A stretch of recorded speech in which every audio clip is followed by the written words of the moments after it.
Dans le club de l'été, Nicolas Taureau. Oui. On va parler aujourd'hui d'un génie français. Tous les jours, on parle d'un coup de génie, français. Et aujourd'hui, hier, c'était le guide Michelin. Aujourd'hui, c'est le Zodiac qui a révolutionné le sauvetage en mer, notamment. Oui, exactement.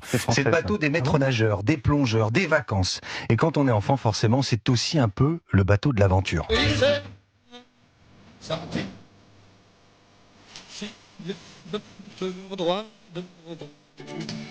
Alors, ce qui est assez incroyable avec le Zodiac, c'est que son histoire ne commence pas sur la mer. Elle commence dans le ciel. L'entreprise qui deviendra Zodiac naît en France en 1896 et se spécialise dans les ballons et les dirigeables. Autrement dit, avant de maîtriser l'eau, chez Zodiac, on maîtrise surtout l'air.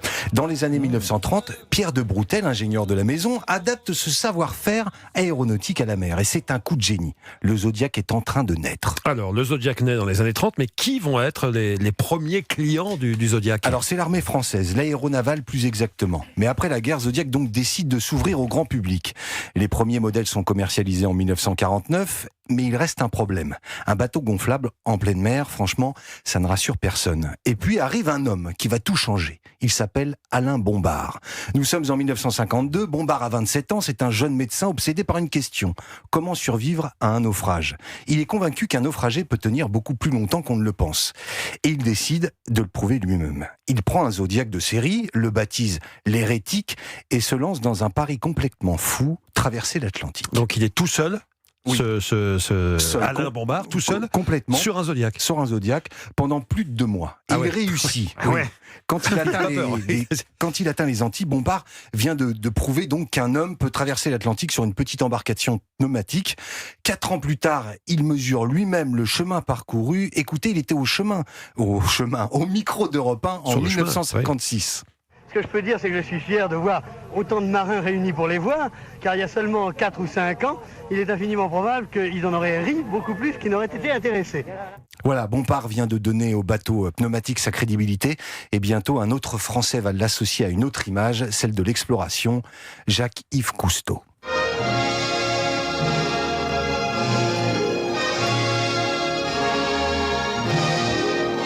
En 1956, Le Monde du Silence, réalisé par Cousteau avec Louis Malle, remporte la Palme d'Or à Cannes. Et Cousteau l'utilisera lui aussi au cours de ses explorations. Avec lui, le Zodiac entre dans l'imaginaire de l'aventure. Puis dans les années 60, avec l'essor de la plaisance, les vacanciers s'en emparent. Le Zodiac devient bateau de sauvetage, de plongée, mais aussi de loisirs. Son succès est tel que, dans le langage courant, le nom de la marque finit par désigner le bateau lui-même.